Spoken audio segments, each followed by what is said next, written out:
Hi there. Hey there. Hello. Hey. I'm so sorry. I am the most awkward at introducing myself on a podcast, partly because I sound like a super nerd dork, and also because I just don't know how to introduce a podcast to somebody who's not sitting in front of me. So I'm sorry that my introductions always sound so nerdy, but I'm Kira Davis. I am your host for the newest podcast on the FCB radio network, Just Listen to Yourself with Kira Davis. Yeah, that's me. I want to thank you for joining me once again today. This is a podcast where I ask people to actually listen to what they're saying out loud and take it to its logical end. Last week, we talked about Bernie Sanders and Bill de Blasio and the whole idea of what it means to take money from the top and redistribute it to the bottom. You can find that episode right here on FCB Radio. You can find it on iTunes. In fact, I recommend you do go subscribe, leave me a good rating. It helps so much. Or if you're iHeartRadio, we're available there, or on Spotify. So lots of places you can find that episode. I don't want to brag, but I was pretty brilliant. So I highly recommend, and I want to hear what you think. I want to hear how you feel about what I said. So feel free to come over to my Facebook page at Kira Ann Davis. That's Kira A-Y-N Davis. Some people pronounce that Ayn, like Ayn Rand, and that's actually who I'm named after. But in my family, we say Ann. You can find that public Facebook page, or you can find this posting on FCB Radio on Facebook and drop your comments. Let me know how you feel about some of the ideas that I proposed. This week, I want you to just listen to yourselves about dun, dun, dun, gun control. It had to be this, right? I mean, it has been a brutal week in the United States of America. 2 brutal mass shootings in El Paso and Dayton. And of course, they follow another shooting last month at the Garlic Festival in the San Francisco area in Gilroy. And many people have died. I think the death toll has totaled close to 30 at this point. And of course, you all know this isn't the first time that tragic events like this have happened. And it probably won't be the last, sadly. But each time after an event like this, the inevitable discussion, I don't even feel like we can call it a discussion anymore because people are just screaming, but the inevitable rage over guns and then the back and forth over gun control, it ramps up, it heats up. And this time is no different. And there are a lot of different angles this time because people are mad at Trump, right? A lot of people hate Trump. A lot of people think he is a racist. I'm not one of those people, by the way. Not a Trump voter, but I don't think he's a racist. And I'm not going to get into why, because that's not what this podcast is about. But if you do and you're really convinced, I would just suggest doing what I did. What I did to ease my mind about it was I actually read what he was saying, like in full context, instead of just depending on the headlines. So if you want to know, like, just go find an alternative source or just go straight to his Twitter feed and read that. You'll definitely still have problems with him, but I don't know that necessarily race should or would be one of those. But I just, as always, challenge you to do your own work on that. I'm not here to talk about that. But it is an issue in this subject because a lot of people are blaming Trump for giving shelter to white supremacists. Of course, we're talking about what happened in El Paso. That shooter apparently I haven't read his manifesto. I don't want to know much about this guy. I really don't. But apparently he had written some white supremacist leanings and was mad about immigration or whatever. And so decided to take it out on these people. And there are a lot of people who are saying, you know, don't blame mental illness. This is a problem with white supremacy in this country. We have a growing problem with white supremacy in this country, and this is proof of it. And we need to address racism and guns at the same time. I think it's proof that there's white supremacy in this country. I don't think it's proof that white white supremacy is the problem in this country. You'll notice no one is really talking about the Dayton shooter. That's because the Dayton shooter was an Elizabeth Warren fan and hated that we weren't moving towards socialism fast enough, which is also what the guy who shot Congressman Steve Scalise at a congressional baseball game last year, almost killed him. He was a Bernie fan, and he also was mad that we weren't moving towards socialism fast enough. So we definitely have a rage problem, but I would not label every Elizabeth Warren fan a lunatic just because one guy who loves her shot up a bunch of people in her name. And I feel that about any shooting. But the point I'm making here is that there are a lot of people talking about white supremacy right now. So let's bring that up, and in relationship to the gun control debate. A lot of folks want us to see banned guns or tighter restrictions or, quote, common sense restrictions. I often don't understand what common sense means. I live in the state of California where you have a 10-day waiting period. You have to have a background check. And now you have to have a background check for the ammo. We have a magazine limit on how many rounds your weapon can take. We're so restricted in the state of California. And yet we have very high incidences of gun homicide. So when people say we need common sense gun laws, I don't know what they mean. I think those people think that it's easier to get a gun legally than it is. I have no idea how you get a gun illegally, but it seems like a lot of people do. That seems easy. It's not easy to get one legally. Certainly not in states like Illinois or California, New Hampshire, New Jersey, New York, a lot of states. It's really difficult. But I want to talk about what gun control means for the Black community. That's really what I want to talk about. A little history on me before I move into why you should listen to yourself on this subject. I used to be very staunchly anti-gun. I was raised a Canadian. We don't like guns up there. I always thought American society was insane for the amount of guns they had and seemingly their obsession with guns. And I said I would never have a gun in my house, and I would never allow anyone with a gun in my house. That was my point of view for many, many years. And I always thought the Second Amendment should be repealed, to be honest. I never thought it was helpful. And I ended up being in a situation where I was living in the middle of a high crime inner city community. My husband had to leave me and my 2 small children for 4 months while he came out to California to set up his new job and our life. And our kids finished up the school year back in Gary, Indiana. And right before he was about to leave, I told him, I'm thinking about all of the break-ins we're having on the street, the violent home invasions, and how the police aren't necessarily the most responsive in this area. And I'm wondering what I would ever do to protect our kids if someone broke into our house. And I'm scared. I can't believe I'm saying this, but I think I want a gun. And my husband said, all right, if that's how you feel, let's sign you up for some lessons. We'll get you some training. And then if at the end of your training, this is something you're still comfortable with, we'll go buy a gun. So I went to do the training, and it was life-changing. It was life-changing. You realize a lot of things when you're standing there, learning how to respect a weapon and learning how to operate one. One thing I realized is that, these things don't actually shoot themselves. They need me. So it's more about the motivation behind the person with the trigger finger than it is about the trigger itself.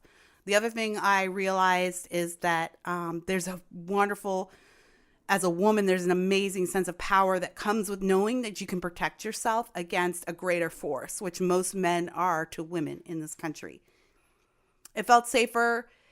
Then I started doing some research on the Second Amendment and what it really meant and why we have the Second Amendment. I had always assumed that the Second Amendment was about hunting and protecting your home, but it's not. It actually has nothing to do with those things. It has to do with the fact that before America became a nation, they were being oppressed by their British overlords across the sea, and it was pretty brutal. It wasn't just about taxes. I mean, their oppression was physical as well. It was pretty brutal. And when people wanted to protect themselves against the Commonwealth, the Queen's goons, they didn't have weapons. They weren't allowed to have weapons. That was a law in the colonies because the British Crown knew, you can't give these poor people weapons. They're going to rise up. So that's why the founding fathers put that in the Constitution. They never wanted that to happen again. So they made provisions so that the government could never tell private citizens that they can't own weapons, that the government would never be allowed to tell private citizens that they can't own weapons. I know what you're saying right now. You're going, Kira. But when the Second Amendment was written, it wasn't written with modern technology and modern weapons in mind. They had muskets, blah, blah, blah. No. The Second Amendment is not about technology. The Second Amendment is about your ability to protect yourself against a tyrannical government. I'm still hearing you. I'm still hearing your protest. You're going, Kira, how tinfoil hat are you? The government is not coming to burst into your house. The government is not coming to put you back in chains. If you think that this government is going to turn into authoritarian overnight, you're crazy. Okay, I got 2 points on this, and I want you to listen to what you're saying out loud when you tell me that. Point number 1. There's a reason why the government is not going to turn around and turn tyrannical and authoritarian overnight and start marching military troops into your home. You take that reason for granted because you've never had to live in a society where people don't own guns. You're an American. We are saturated in it. We are saturated in the Second Amendment, and you don't even know it.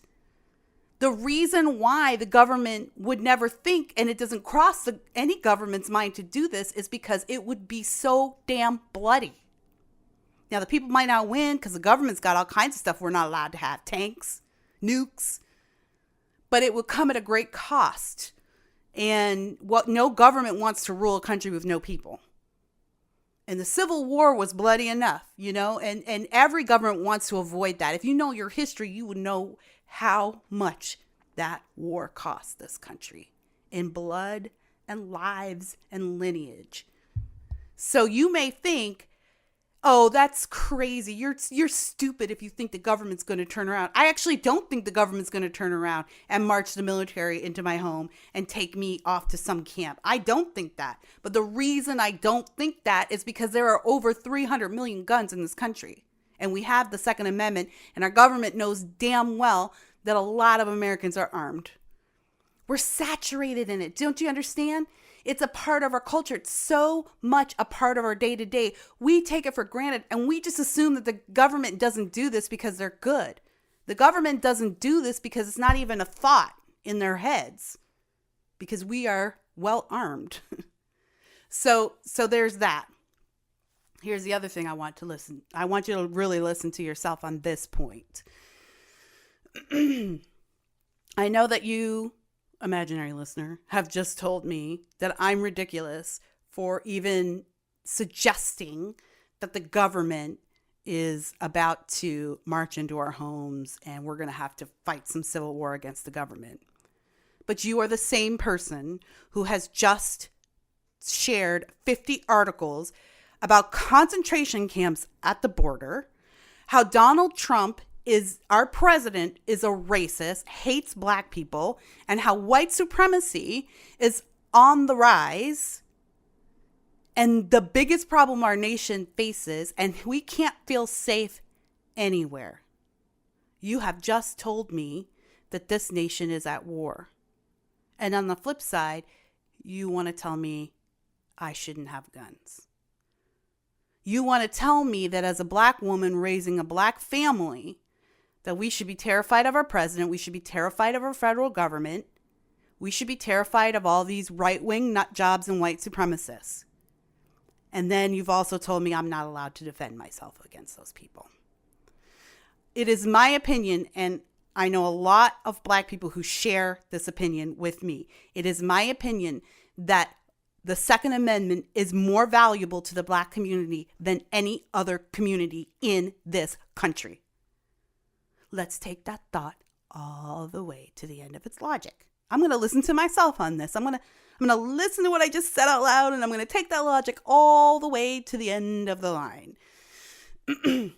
Let's go back to slavery. We got to start at the beginning so we can get to the end. Let's go back to slavery. I don't have to tell you all how horrible that was, right? I think we all instinctively know. It sounds horrible. It was horrible, and it has had lasting effects on our nation and our individual communities. That was obviously, a time when Black people weren't allowed to be armed. I mean, they weren't even really counted as citizens until it was expedient for the South to count their votes. So there was slavery, and we were disarmed, unarmed. And then slavery ended, and due to a bloody, bloody battle that included a lot of guns, by the way, a lot of guns. Slavery ended, but racism didn't end, brutality against Black Americans didn't end. Then we moved into Reconstruction, and we move into the Civil Rights era and Jim Crow. And and all that history in between, there are multiple instances of local governments and the federal government coming in and preventing Black people from owning firearms. In fact, a lot of people might not know this, but the roots of the NRA, which is actually a civil rights organization, right? They defend the Second Amendment. Second Amendment is a civil right. It's a civil rights organization, and it's controversial for a lot of reasons these days. But a lot of people don't know that the roots of it wasn't the NRA then, but the roots of it started during Reconstruction, and when a lot of Black people in rural areas were left vulnerable, and the KKK was kind of running stuff, and each local governments would enact these laws that would make it impossible for Black people to own guns, Black people to own rifles. And it'd be little, like the poll tax, where it'd just be little things, little tweaks there where it would make it harder and harder for Black people to legally own a rifle. And then what would they do? They'd roll up on their property, right? Burn crosses on their lawns, burn their farms, take all their cattle, their livestock. It was brutal. So the roots of the NRA was in people kind of standing up and saying, no, this is a Second Amendment right. You're not allowed to tell these people they can't arm themselves. By the way, that's a reason why we should be able to arm ourselves, right? There's the government coming in and taking stuff that doesn't belong to them from people that used to belong to them.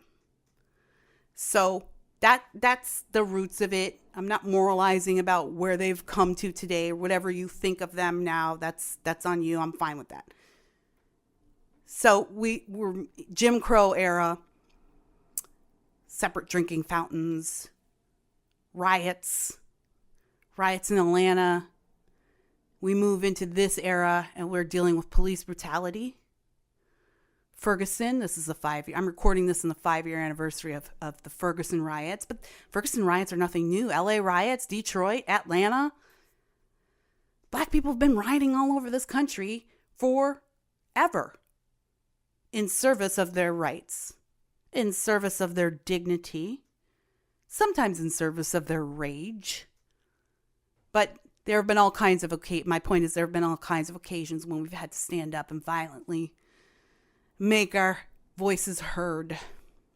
And then we get Donald Trump, or before him it was George Bush, before him it was Ronald Reagan. Every time a Republican president comes in, it's the end of the world. They're going to put you all back in chains. This guy hates Black people. This guy wants to see Black people back in chains. This guy wants to reinstate Jim Crow and segregation. And look at who he's supporting. White supremacy, bigotry, prejudice, racism. It's dangerous. We can't even trust the police. We can't even trust our neighbors. Okay, fair enough. Then why in the hell are you asking me to give that guy my gun? You want the government to come in and take you what? Donald Trump is the government, for better or worse. So you can't tell me on the one hand that he is the biggest threat to my freedom and then tell me on the other hand to give up my guns. Hell no. No black person in this country should be against the Second Amendment. No black person in this country should think that it is a good idea for the government to be the only people in the country that have weapons. Do you want the police to be the only people who have access to weapons? Really? Do you want the racist, bigoted, prejudiced, white supremacist government of this nation to be the only people who have access to guns? And white people who are telling me that I, as a black American, should give up my guns because somehow, inexplicably, as a legal and responsible gun owner, I'm responsible for mass murder, even though that's literally the last thing that would ever cross my mind. Somehow I'm responsible, that I'm supposed to give up my guns. And at the same time, you're telling me, oh, also Trump hates you. I'm your ally. I'm going to stand up for you in the public square, and I'm going to defend you against Trump. I'm your ally. But you know what I hear when you say that? I hear what I hear you saying is that when Trump's minions do inevitably march into my black home, take my black family, and march us off to a concentration camp, you're going to stand there with your hands in your pocket. You ain't got no gun. What you going to do? What are you going to do to protect me? It's all games, people. I especially hate the white guilt angle of this because it's garbage. It's disingenuous. It's people who don't have enough good sense to parse out the logic of what they're saying. They think it sounds good to us. White people think that black people love it when they tell us how sorry they are about being white. I don't find that to be anything respectful. It doesn't demand respect from me, is what I'm saying. If you tell me you hate yourself, I'm probably going to hate you too. I prefer a person who's just confident in who they are. But regardless, I hate that angle from the guilty white left, guilty white progressives that tell me, I'm your ally. I care about you. I do. But that person would not lay down their life for you. Case in point, they want you to give up your guns. They don't have guns. Who am I turning to if Donald Trump marches in with some brown shirts and tries to haul us all off to a concentration camp? Am I going to turn to my white neighbor who doesn't believe in guns, who doesn't believe in the Second Amendment, who thinks everybody who's a gun owner is a dirty, filthy murderer? Am I going to turn to that person to help me? Or am I going to turn to my neighbor that has some weapons? I'm going to be like, hell no. If you're going to come and take me and my kids off in chains and handcuffs, we will die first. We will die before we allow ourselves to be taken back into captivity. Whose side are you on? So I make no apologies for supporting the Second Amendment, not anymore. And I don't take to these ideas that people have floating around that it's insane to believe that the government could possibly become aggressive towards a segment of their population.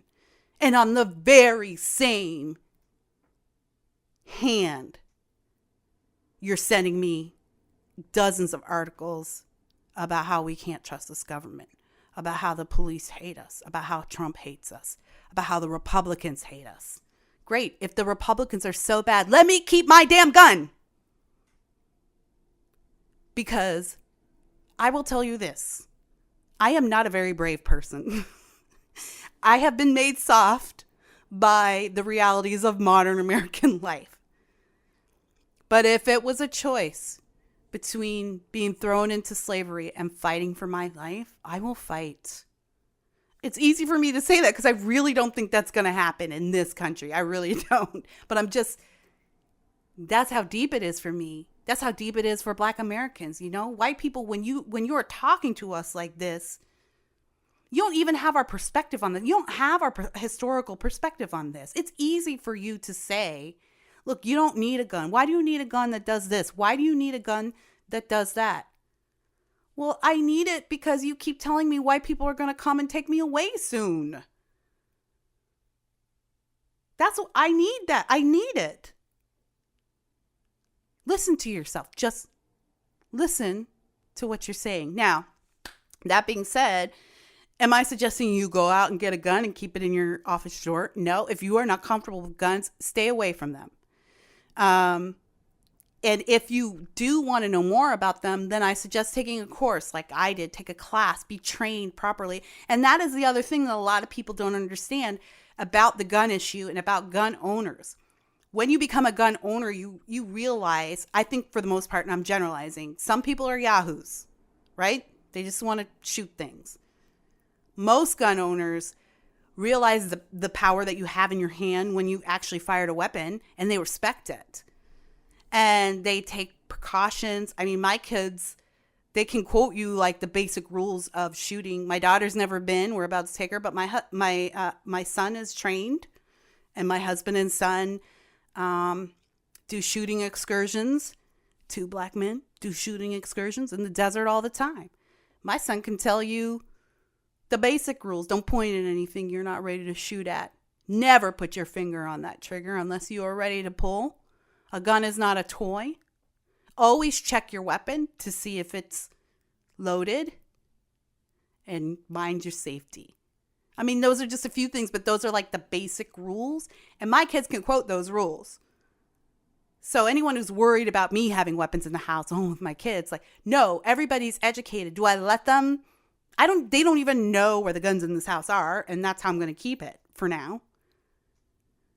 But what I guess my point is, what I find is gun owners are not only respectful of the law, they are hyper respectful of the law. They never want to run afoul of it because they see this right as so fundamental. And truly, the Second Amendment is what defends the First Amendment. This goes back to what the government is allowed to do and not allowed to do to you, right? You have the right to say whatever you want. The reason you have the right to say whatever you want is because the government is not allowed to come to your house and physically, forcibly muzzle you. Because if they do, you are armed. So you'll protect that right. In theory. I mean, I get that you're not maybe armed. Like, not every single person is armed. But do you see what I mean? It's a generalization. These things go together, and I understand the emotion behind the idea of gun control and why we need more. And I understand the emotion behind this subject of white supremacy and what we should be afraid of.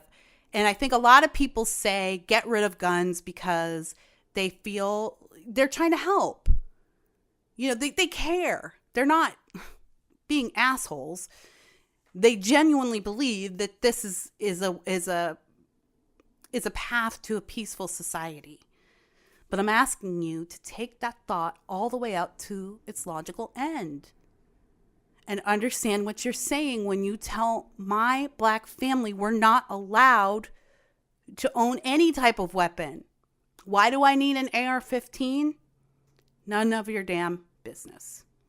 But I'll sure as hell be happy that I have it when some of Trump's brown shirts roll up on me and take me to the concentration camps. I'll take out as many of those efforts as I can before I go down myself. So it's none of your business what I want to do with that AR-15. It's only your business if I want to murder people with that AR-15. And guess what? We already have laws against murder. So murder's already illegal. A person who shoots a bunch of people at a garlic festival has broken the law, already broken the law. I don't think we need more laws to change that. But I don't want to get into those weeds. My point is that if you really think about what you're saying when you're asking people, particularly black people, to give up their guns, what you're saying is we have no right to be protected and we should trust the government. And honest to God, I don't know why any black person in this country trusts the government, ever. There's nothing in our history that makes it so that we should trust the government.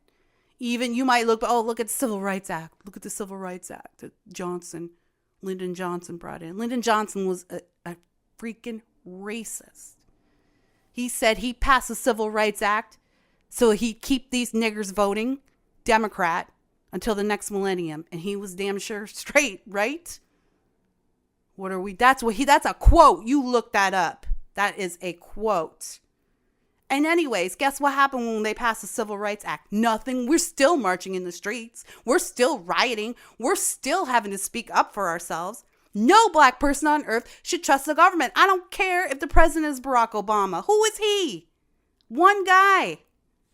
I don't care if the president is Donald Trump. I don't care if the president is Bernie Sanders. Black people have been given no reason to trust the government. Every time we've depended on the government to protect us, to come in and help lift our communities up, it's the opposite. Look at the black communities in this country that have the most federal government help. They're doing the worst. That's because the federal government knows it's not really help. They just keep sprinkling cash around and then we're all going to be like, oh, thank you. And we're going to forget about how they've been completely ineffective and haven't done a damn thing for us.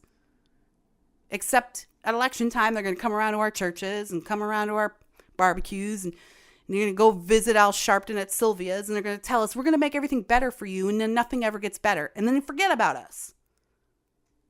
No black person on earth has any reason to trust the federal government or your local government. Arm yourselves. That's the genius of the Constitution. The genius of the Constitution is that it wasn't written for us and yet it still applies to us. And every time that the federal government has tried to thwart the Constitution and tried to deny us our constitutional rights, we have had a balls out, aggressive, effective campaign to restore our constitutional rights. Martin Luther King didn't march so that we could have constitutional rights. He marched to restore our constitutional rights, our rights that had been stolen from us.